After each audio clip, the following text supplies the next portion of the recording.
बहुत बहुत स्वागत है आपका एक्सीलेंस फैमिली में। मैं हूं रवि और 11th अकाउंटेंसी में रेक्टिफिकेशन ऑफ एरर हमारा चैप्टर चल रहा है, जिसके दो पार्ट हम देख चुके हैं। जिसमें हमने देखा कि ऐसी एरर जो ट्रायल बैलेंस पे इफेक्ट डालती हैं और ऐसी एरर जो ट्रायल बैलेंस पे इफेक्ट नहीं डालती हैं, उनको कैसे किया जाए, मतलब उन ट्रांजेक्शन को कैसे एडजस्ट किया जाए। अब हम कुछ और इंपॉर्टेंट ट्रांजेक्शन लेकर आए हैं जिनमें स्टूडेंट्स को ज्यादातर प्रॉब्लम आती ही है। यदि आपको लगता है कि इन ट्रांजैक्शन के अलावा भी आपको किसी में ज़्यादा दिक्कतें हैं तो आप मुझे कमेंट बॉक्स में लिखकर भेज सकते हैं कि कौन से वो ट्रांजैक्शन है। मैं कोशिश करूंगा कि ज़्यादा से ज़्यादा बेहतर तरीके से कॉन्सेप्शनली आपको समझाने की कोशिश करूं। तो चलिए सबसे पहले दोस्तों पहला ट्रांजैक्शन हम स्टार्ट करते हैं और हमारा पहला ट्रांजैक्शन है कि purchase goods from Suman for ₹20,000 recorded in cell book. Goods purchase किया, किससे परचेज किया है? सुमन से, लेकिन रिकॉर्ड कहाँ किया? सेल बुक में। अब यहां पर गलती तो दिख रही है कि परचेज की जगह सेल लिख दिया, पर अगर हम इसको सब्सिडरी बुक्स की मदद से, मतलब परचेज बुक सेल बुक की मदद से समझेंगे तो ज्यादा आसान होगा।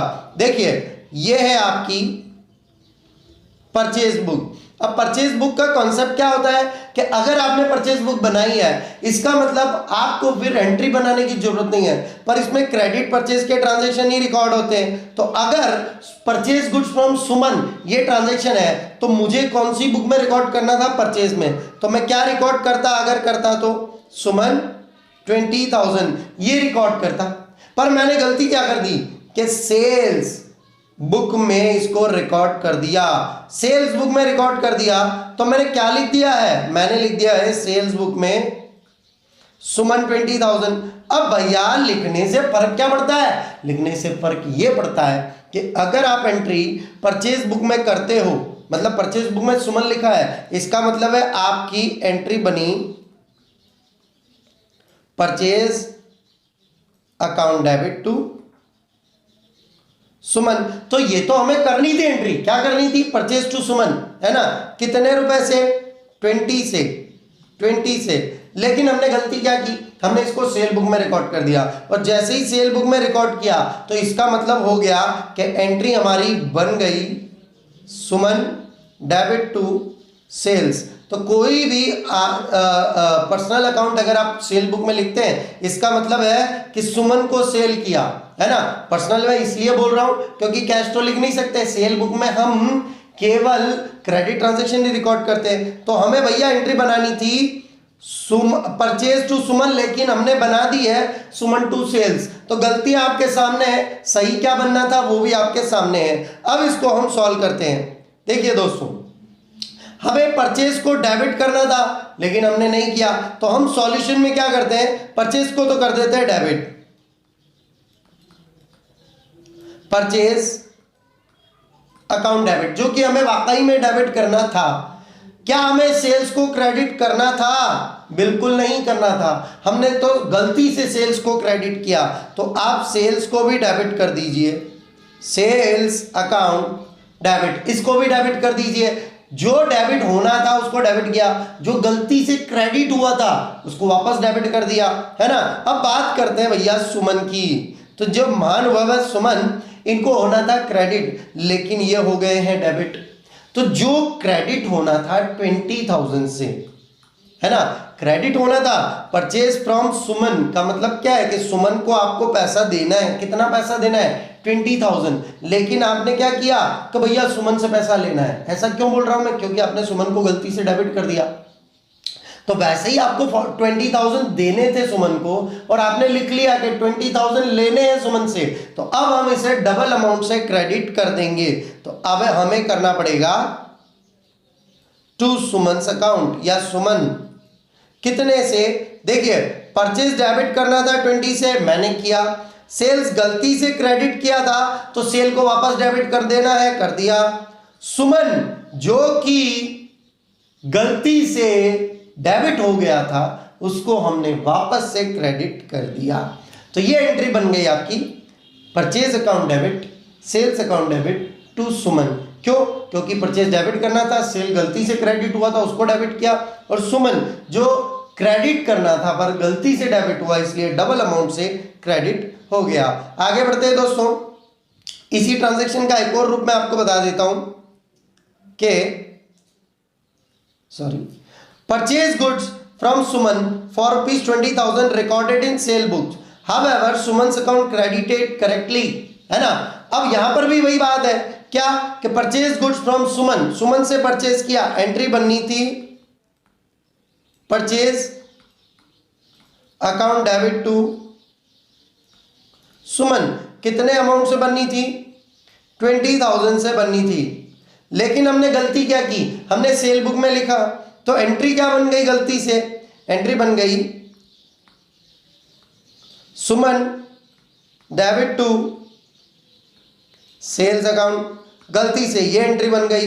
अगर आपको बनानी थी परचेज टू सुमन और आपने बना दी सुमन टू सेल्स, सॉल्यूशन तो इसका वही है, पर अब की बार वो क्या कह रहा है कि भैया ये जो सुमन है इसको आपने करेक्टली क्रेडिट किया, सुमन को गलती से डेबिट नहीं किया, उसको तो आपने करेक्टली क्रेडिट किया है, तो भैया जो बचता है उसको तो सुधारे, चलो जो बचता है उसको सुधारते हैं। परचेज को डेबिट होना था, परचेज को डेबिट कर दीजिए, ये कर दिया। सेल को क्रेडिट कर दिया था गलती से, बाकी सेल्स तो क्रेडिट नहीं होना था, सेल्स अकाउंट भी डेबिट, क्योंकि सेल को क्रेडिट नहीं करना था फिर भी सेल क्रेडिट हो गया, क्योंकि वो तो सेल बुक में तो लिखनी नहीं थी, इसलिए सेल वापस डेबिट। अब टू बात आती है सुमन की, तो सुमन को तो आप नहीं लिख सकते, क्यों नहीं लिख सकते, क्योंकि सुमन तो करेक्ट हुआ है, तो आपके पास बचा क्या, गरीबों का मसीहा, सस्पेंस अकाउंट, तो आप यहां पर लिखेंगे सस्पेंस अकाउंट। अब यहां पर अमाउंट की बात करते हैं, परचेजेस डेबिट होना था 20,000 से, ये लीजिए 20,000 से, सेल गलती से क्रेडिट हुआ था 20 से, तो सेल को गलती से वापस डेबिट कर दो 20 से, तो बचा क्या, सस्पेंस, तो सस्पेंस को क्रेडिट 40 से। अब यहां पर सुमन अगर सही है तो ये कहां लिख दिया जाएगा, सस्पेंस अकाउंट में। तो अंतर दोनों ट्रांजैक्शन में यह है कि पिछले ट्रांजैक्शन में सुमन में भी गलती हुई थी, यहां सुमन में गलती नहीं हुई थी, तो इसको मैं कह सकता हूं ये वो एरर है जहां सस्पेंस हमने इस्तेमाल किया जो कि ट्रायल बैलेंस पे इफेक्ट डालती है और पिछली वाली नहीं डालती है। अगले ट्रांजैक्शन पे बात करते हैं दोस्तों, purchases goods from Suman 20,000 debited in Suman's account. अब यहां पर उसने ये नहीं बोला परचेज में गलती हुई, सेल में गलती हुई, बहुत छोटी सी गलती है कि परचेज गुड्स फ्रॉम सुमन, तो यहां होना क्या था, होना ये था परचेज अकाउंट डेबिट टू सुमन 20,000 ये होना था, सुमन को होना था क्रेडिट, गलती से आपने क्या किया, डेबिट कर दिया, debited in Suman account, Suman account तो क्रेडिट होना था पर आपने सुमन को गलती से क्या कर दिया, डेबिट, है ना। अब देखिए परचेज में कोई गलती नहीं है, सेल में कोई गलती नहीं है, क्योंकि सुमन अकाउंट में गलती हुई है, पोस्टिंग करते टाइम गलती हुई है, रिकॉर्ड करते टाइम गलती नहीं हुई है, इसलिए हम क्या करेंगे, सुमन के अकाउंट की ही बात करेंगे। तो भैया सुमन की बात करते हैं कि सुमन को डेबिट होना, सॉरी सुमन को क्रेडिट होना था, लेकिन गलती से क्या कर दिया आपने, सुमन को डेबिट कर दिया, गलती से सुमन को डेबिट कर दिया अकाउंट में। तो अब अच्छा ये लेजर में कैसे हुई होगी गलती, अगर मैं ये अकाउंट बनाता हूं, ये सुमन अकाउंट है, तो सुमन अकाउंट में आपको लिखना था बाय परचेजेस, है ना, लेकिन आपने क्या लिख दिया गलती से, टू परचेज। अब लिखना था बाय परचेज, कितना लिखना था, 20,000, मतलब कि सुमन के अकाउंट में बाय में लिखना था 20, लेकिन आपने गलती से किधर लिख दिया, 22 में, है ना, बाय में तो लिखा नहीं, तो आपको अब 40,000 क्रेडिट में लिख देना चाहिए, जिससे 20 तो ये बैलेंस हो जाएगा और 20 जो वाकई में आपको करना था उससे हो जाएगा। मतलब कि सुमन को क्रेडिट करना था तो रेक्टिफाइड एंट्री में यही कीजिए, ये रेक्टिफिकेशन वाली एंट्री जो हमें बनानी है, टू सुमन्स अकाउंट। अब डेबिट किसको करें, तो वही सस्पेंस अकाउंट डेबिट। सुमन को हम करेंगे क्रेडिट डबल अमाउंट से। क्यों करेंगे डबल अमाउंट से क्रेडिट, क्योंकि वैसे ही वो क्रेडिट होना था 20 से, लेकिन गलती से डेबिट हो गया 20 से, तो 20 तो इसलिए क्रेडिट क्योंकि होना था और 20 इसलिए क्रेडिट क्योंकि गलती से डेबिट हुआ। आगे बढ़ते हैं दोस्तों, अगला ट्रांजैक्शन हमारा major repair on machinery for ₹15,000 debited in repair account. Major repair मतलब होता है कि एक भारी भरकम रिपेयर का अमाउंट, मतलब मान लिया जाए ये आपकी मशीन है, अब मशीन में छोटा मोटा रिपेयर सर्विसिंग चार्जेस तो लगता रहता है, पर ये भंगार हो गई मशीन और इसको आपने बढ़िया फ्रेश बहुत ज़्यादा पैसा लगा के इसको आपने वापस से रिबूट कर लिया, मतलब कि वापस से इसकी कैपेसिटी बढ़ा दी। तो जब भी एसेट की वैल्यू बढ़ती है तो उसको, उस रिपेयर को भी, भले रिपेयर से बड़ी है, उस रिपेयर को भी कैपिटल नेचर का एक्सपेंडिचर माना जाएगा। तो यहां पर रिपेयर करवाई थी, लेकिन कौन सी? Major repair. मतलब इससे क्या होता है, मशीन की वैल्यू बढ़ जाती है, इससे एसेट की वैल्यू बढ़ जाती है। तो जब एसेट की वैल्यू बढ़ती है तो आपको एसेट डेबिट करना था, यही गलती हुई कि भैया major repair on machinery 15,000 debited to repair account. गलती से डेबिट कहां हो गया? रिपेयर में। आपको डेबिट करना था मशीनरी अकाउंट, डेबिट करना था। आपने क्या किया? रिपेयर अकाउंट डेबिट कर दिया, तो बस सुधर गई आपकी एंट्री। क्या? जिसको डेबिट करना था उसको डेबिट कर दीजिए। किसको डेबिट करना था?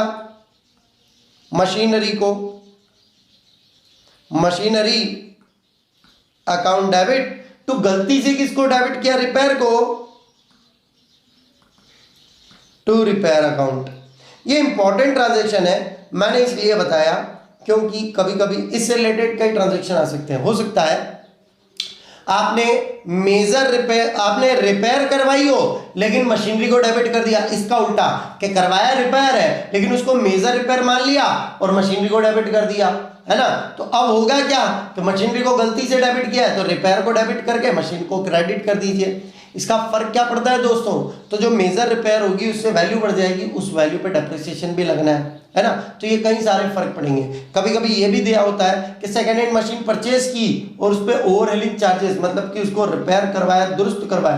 तो जब भी हम मशीन खरीदते हैं, कोई भी एसेट खरीदते हैं, उसके साथ में होने वाले खर्चे, चाहे वो सेकेंड हैंड एसेट हो, उसके साथ में होने वाले खर्चे उस एसेट अकाउंट में ही डेबिट होने चाहिए। यह हमारा कैपिटल नेचर कहता है। कैपिटल और रेवेन्यू नेचर से रिलेटेड काफी मटेरियल आपको हमारे प्रीवियस लेक्चर में भी मिल जाएगा। अगले ट्रांजैक्शन पे बात करते हैं दोस्तों।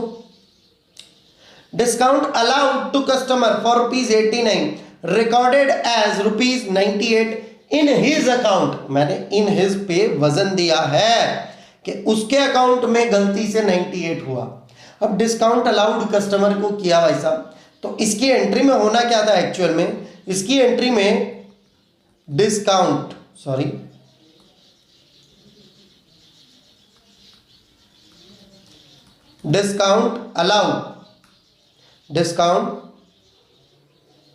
अलाउ अकाउंट तो डेबिट होना था और कस्टमर अकाउंट होना था क्रेडिट। कितने से होना था? 89 से। हालांकि डिस्काउंट अकाउंट खाली डिस्काउंट नहीं आता है, इसमें कैश भी डेबिट हुआ होगा, है ना, क्योंकि कैश मिलता है तभी हम डिस्काउंट अलाउ कर सकते हैं। कैश ट्रांजैक्शन पे, डिस्काउंट पे भी हमारा एक वीडियो बना हुआ है, आप देख सकते हैं। तो discount allowed account debit to customer, ये एंट्री बननी थी। हुआ क्या? जब पोस्टिंग हुई होगी कस्टमर अकाउंट में, तो उसमें क्या जाना था? कस्टमर अकाउंट में जाना था भैया बाय डिस्काउंट, और बाय डिस्काउंट जाना था कितने अमाउंट से जाना था? 89 से। गलती से आपने ये अमाउंट कितना लिखा? 98 लिख दिया, तो ज्यादा लिख दिया, है ना। 89 लिखना था, लिख दिया 98, तो 9 रुपए का फर्क आ गया। ये 9 रुपए आपने ज्यादा क्रेडिट कर दिए कस्टमर के अकाउंट में, तो कोई दिक्कत नहीं है ना। तो 9 रुपए आप इधर लिख दीजिए, उससे क्या होगा? 9 to 9 इक्वल हो जाएगा, है ना। तो एंट्री क्या बनाएंगे हम? एंट्री बनाएंगे कस्टमर को हमें करना है डेबिट 9 रुपए से, क्योंकि गलती इन हिज अकाउंट में ही हुई है केवल, इसलिए हम क्या करेंगे? एंट्री बनाएंगे customer account debit to suspense account, क्योंकि गलती वन साइड है इसलिए 9 रुपए से ये एंट्री बन जाएगी और सुधर जाएगी। तो यदि अकाउंट में गलती हुई है पर्टिकुलर किसी अकाउंट में कि 9 रुपए आपने ज्यादा इधर लिख दिए हैं, तो उस अमाउंट से उस अकाउंट को डेबिट कर दीजिए, अगर डेबिट में ज़्यादा लिख दिए तो उसको क्रेडिट कर दीजिए। हाँ, इसका मैं एक और ट्रीटमेंट यही बता देता हूँ कि अगर ये होता कि 98 लिखना था लेकिन लिख दिया 89, कि भाई 98 से रिकॉर्ड करना था लेकिन रिकॉर्ड कितने से किया, 89 से, तो यहाँ तो कोई गलती नहीं है। क्या मतलब गलती यह है कि आपने क्या किया, कम अमाउंट लिखा, कस्टमर को क्रेडिट कम किया, तो कस्टमर को आप क्रेडिट कर दीजिए। Suspense account debit to customer 9 rupees से क्रेडिट हो जाएगा। अगर कोई भी चीज अंडर कास्टिंग होती है, कम क्रेडिट किया तो क्रेडिट कर दो, कम डेबिट किया तो डेबिट कर दो, अगर ज्यादा डेबिट कर दिया तो उल्टा करना पड़ेगा क्रेडिट, और ज्यादा क्रेडिट कर दिया तो उल्टा करना पड़ेगा डेबिट। ये सीधा सा हिसाब इसका बनता है दोस्तों। अगले ट्रांजेक्शन पे बात करते हैं। Discount allowed to customer for ₹89 debited to in his account. Sorry, ये हमने बना लिया है ना, तो ये लगभग वही ट्रांजेक्शन था, गलती से मैंने वापस वही ट्रांजेक्शन ले लिया। तो दोस्तों ये हमारे कुछ छोटे छोटे से ट्रांजेक्शन थे जिनको हमने सॉल्व किया। इसके अलावा यदि आपको किसी ट्रांजैक्शन में प्रॉब्लम आए तो मुझे कमेंट बॉक्स में लिखकर भेज सकते हैं। उम्मीद करता हूं कि आपको ये वीडियो पसंद आया होगा। प्लीज इस वीडियो को लाइक कीजिए, शेयर कीजिए और सब्सक्राइब कीजिए हमारा चैनल। बहुत बहुत धन्यवाद।